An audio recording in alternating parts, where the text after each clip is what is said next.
বলি বচন। তা আমরা যে বাইবেল খুলে আমরা বচন পড়ি, তো বচনটা অ্যাকচুয়ালি কি? বচনটা আমরা যে শুনি, ভবনে এসে বচন শুনি, আমরা তখন হাঁ করে মুখের দিকে তাকাই, আমরা বচন শুনি। তা আমার কথা হচ্ছে বচনটা কি, অ্যাকচুয়ালি বচন কি? বচন হচ্ছে যেটা আমরা বাইবেল থেকে যেটা আমরা পড়ি সেটা হচ্ছে অ্যাকচুয়ালি বীজ। বচন হচ্ছে বীজ।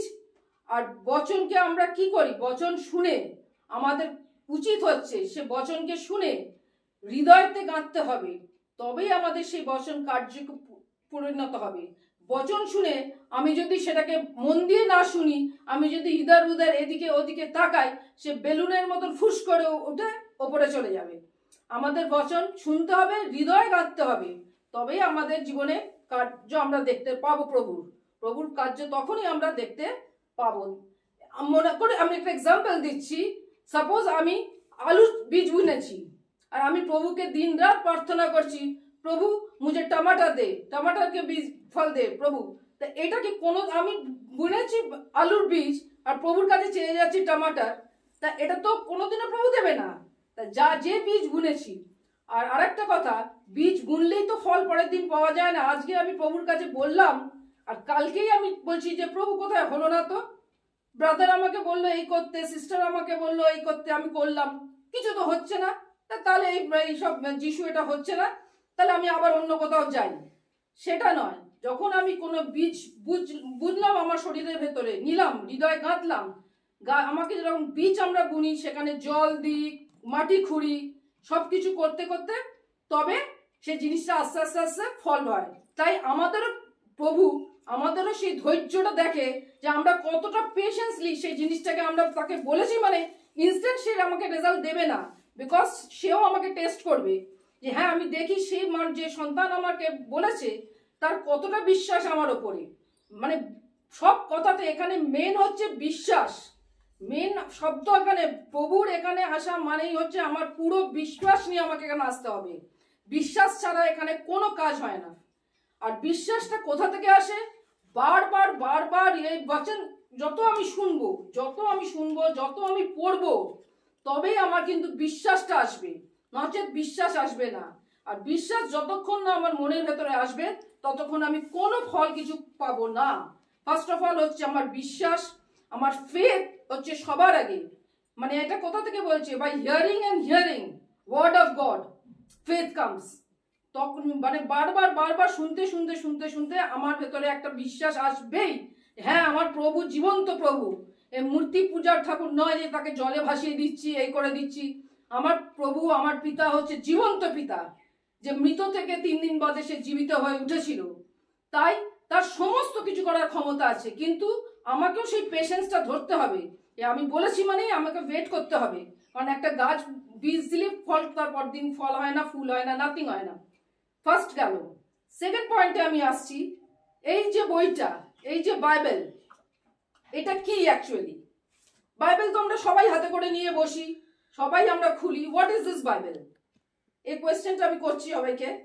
যদি আনসার কেউ দিতে পারে তো খুব ভালো কথা, আদারওয়াইজ আমি বলছি আমরা কেউ নিজের চেহারাকে, নিজেকে, এই যে আমরা সবাই এখানে এসছি, চুল বেঁধেছি, কেউ লিপস্টিক লাগিয়েছি, কেউ এই করেছি, নিজেকে কেউ দেখতে পাই? ছেলেরা যখন দাড়ি শেভ করে তারা নিজেকে দেখতে পায়? তারা কিন্তু কেউ নিজেকে দেখতে পায় না। কি লাগে আমাদের?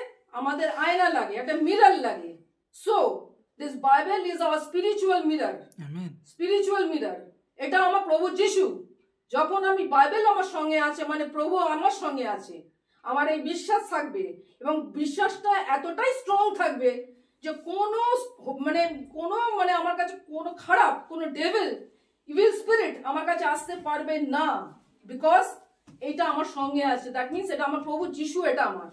যখন আমি এটা খুলবো মানে এটাকে আমি প্রভু যিশু মানবো। এখন তো উনি আমাদের কাছে নেই, তাই উনি এটা তার জায়গায় আমাদের দিয়ে গেছেন যাতে আমরা এটাকে পড়ি এবং আমরা এটার মধ্যে ওনাকে দেখতে পাই যে উনি এর ভেতরে আছেন। এটা এই বিশ্বাসটা যেন থাকে। It's a spiritual mirror, nothing else. মানে এটা হচ্ছে আমাদের মানে এবার তাহলে বোঝা গেল যে এটা বাইবেল শুধু একটা মানে স্টোরি বুক নয়, nothing. It is our spiritual mirror. And আরেকটা পয়েন্ট হচ্ছে প্রভাবস যেটাকে হিন্দিতে বলে বোধহয় সুক্তি নাকি প্রভাবস, আই ডোন্ট নো, নীতি বচন 18:21 ওখানে বলছে जीवन और मृत्यु किसी पर है, जीवन और मृत्यु मेरा जीवा में है, सो टंग में है, सो मुंह से कभी नहीं बुरा बात, ये मेरा दर्द है, मेरा ये पे दर्द है, वो है मेरा ब्रदर, मेरा हस्बैंड तो दवा है, एक पी रहा है, नशा करता है, मेरा ससुरी मेरे साथ, कभी नहीं बुरा बात, कभी कभी কখনো কোনো খারাপ কথা মুখ দিয়ে বলবে না। আরে আমার বয়স হয়ে গেছে, আমার আর যাওয়ার সময় হয়ে গেছে, প্রভু বলছে তার কিংডমে, আরে আমার জায়গা নেই, তোমার যখন আসার সময় হবে আমি তোমাকে নিয়ে আসবো। তুমি কে বলার যে আমাকে তুমি নিয়ে নাও, আমার বয়স হয়ে গেছে, যখন আমার কিংডমে জায়গা হবে তোমার জন্য দেন আমি তোমাকে নিয়ে আসবো। কখনো নয়, আমার হাতে ব্যথা পায়ে ব্যথা কিচ্ছু নয়, যত আমি এগুলোকে ফিল করব, মানে তাই জন্য বলছে কি, ওই জন্যই প্রভাবস এই কথাটা বলেছে যে কখনো মুখ দিয়ে কোনো খারাপ কথা বাজে কথা কিচ্ছু বলবে না কোনো ক্ষেত্রে। শরীর খারাপ হয়েছে এবং প্রত্যেকটা জিনিসের ওপরে আমাদের পড়তে হবে, প্রত্যেকটা জিনিসকে মানে মনে পড়ে মনের মধ্যে গেঁথে রাখতে হবে। খালি গড়গড় করে পড়ে গেলাম সেটা নয়, আমি এক পাতা পড়বো কিন্তু সেটাকে আমি বুঝে পড়বো, এক পাতা পড়বো বুঝে পড়বো, না বুঝতে পারলে পরের দিন ব্রাদারকে এসে আমি জিজ্ঞেস করবো যে এইটা তো আমি বুঝতে পারিনি, হোয়াট ইজ দিস, আমি তাকে জিজ্ঞেস করবো। এই আমি আজকে বলছি স্টোরিটা হচ্ছে এই বাচ্চাদের জন্য ভালো লাগবে। তা স্টোরিটা হচ্ছে যে এক হাজব্যান্ড ওয়াইফ, তার খ্রিস্টান, তারা প্রত্যেক সানডে চার্চ যায়, তা তাদের বাড়িতে প্রবলেমের পর প্রবলেম আসে, তা এরকম প্রবলেম আস্তে আস্তে তারা একদিন ঠিক করে যে এভাবে তো হচ্ছে না, মানে কিছুতেই প্রবলেম যাচ্ছে না, মানে একটা প্রবলেমকে ওভারকাম করছে আবার নেক্সট প্রবলেম চলে আসছে। তখন তারা চার্চে যায়, চার্চে গিয়ে ফাদারকে বলে ফাদার আপনি আসবেন আমার বাড়িতে, আর আসবেন আর আপনি ডিনার করে যাবেন। ফাদার বলে ঠিক আছে। ফাদার যেরকম দিন টাইম যেরকম বলেছে পারফেক্ট টাইমে গেছে। ফাদার এবার কথা টথা হয়েছে, এবার ওনার ওয়াইফকে বলেছে যে আপনি বাইবেলটা নিয়ে আসুন। ওয়াইফ গেছে বাইবেল আনতে, তো ঘরের মধ্যেই বাইবেল, প্রায় 20 মিনিট লাগছে তার বাইবেল আনতে। ফাদার কিন্তু তখনই বুঝে গেছে যে 20 মিনিট একটা বাইবেল আনতে আমার সময় লাগবে, যদি আমি দোতলা থেকে একতলাতেও আসি আমার 20 মিনিট টাইম লাগবে না। যাই হোক এনেছে, এনে ব্রাদার যা বোঝার সে বুঝে গেছে, সে কিন্তু মুখ দিয়ে কিছু বলেননি। এবার সব হয়ে গেছে, কমপ্লিট হয়ে গেছে, তা উনি যা যা বলার ওনারও কমপ্লিট। দেন উনি বলেছেন যে খাওয়ার কথা বলেছে, তা ব্রাদার তখন বলেছে ঠিক আছে, এবার ওরা ডিনারের ব্যবস্থা করেছে, ওনার ওয়াইফ গেছে রান্নাঘরে গিয়ে খাবার দিচ্ছে, রূপোর থালায় খেতে দিয়েছে, সব বাটিগুলো রূপোর থালা, বাটিও রূপোর দিয়েছে, চামচও রূপোর দিয়েছে, चांदी के बाटी कटोरा भी सब चांदी के है, और রূপোর একটা করে চামচে দিয়ে দিয়েছে, আর থালার পাশে একটা চাঁদির এদিকে চামচ রেখেছে আর গ্লাস রেখেছে, এভরিথিং চাঁদি। এবার ফাদার খেয়েছে, তারপরে ফাদারের তো টাইম হয়ে গেছে, ফাদার চলে গেছে। এবার ওনার ওয়াইফ রান্নাঘরে গেছে, গিয়ে এবার সব বাসন ধুচ্ছে, উনি ধুতে গিয়ে কাউন্ট করতে গিয়ে দেখছে একটা চামচে কম। তখন হাজব্যান্ডকে এসে মানে মেজাজ নিয়ে বলছে এই ফাদার নাকি আমাদের ভালো, উনি শিক্ষা দিচ্ছেন লোককে, তা চামচাটা গেল কোথায়, উনি নিয়ে গেছেন। ওনার হাজব্যান্ড বলছে তুমি পাগল হয়ে গেছো, ফাদার আমার চামচে নিয়ে যাবে, একটা চামচে তো আমার ফাদারের কি হবে, হ্যাঁ তুমি মানে যে কনস্ট্যান্ট চলছে হাজব্যান্ড ওয়াইফের মধ্যে ফাইটিং। তারপর হাজব্যান্ড বলছে তুমি চুপ করো, তুমি বোধহয় কাউন্টিং এ ভুল করছো। বলছে না ঠিক আছে। এবার প্রত্যেক সানডেতে ওরা চার্চ তো যায়, বউটা কিন্তু মানে কোনো বচন মানে যে বলছে ওর কানে আসে না, ও খালি ওই চামচের কথা চিন্তা করে যায়, মানে ফাদারটাকে দেখে আর ওই চাঁদিকে চামচ ওর দিমাগ মে ঘুরতে হয়। এই করে করে করে করে 6 মান্থ গেছে। 6 মান্থ যখন গেছে ও আর সহ্য করতে পারেনি, সেদিন ও বায়াস্ট হয়ে গেছে। বায়াস্ট হয়ে গিয়ে যখন চার্চ শেষ হয়ে গেছে, সবাই চলে গেছে, তখন ফাদারকে বলেছে আমার স্পুনটা কোথায়, আপনি নিয়ে এসছেন দিন।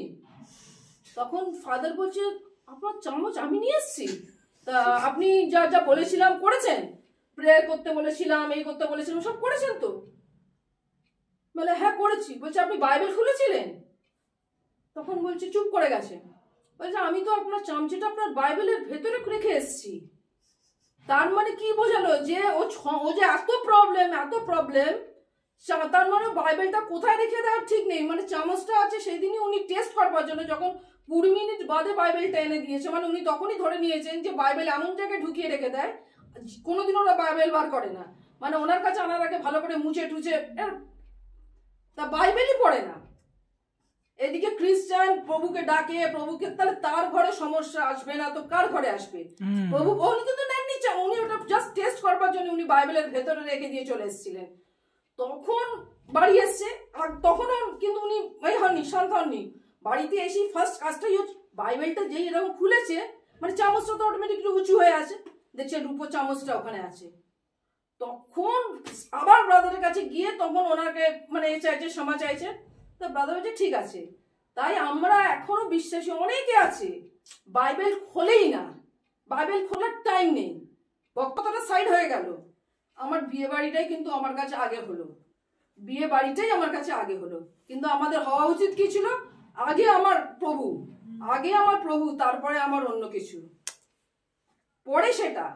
তাই প্রভুর সঙ্গে চলতে গেলে প্রভুর কথা মেনে সদা সর্বদা প্রভুর সঙ্গে থাকতে হবে, মানে প্রার্থনা তো করতে হবে। এবং আরেকটা কথা প্রভু বলেছে যে মানে কি ढंगी की तरफ प्रार्थना नहीं करिए, हालेलुया हालेलुया हालेलुया हालेलुया, वो प्रार्थना नहीं है।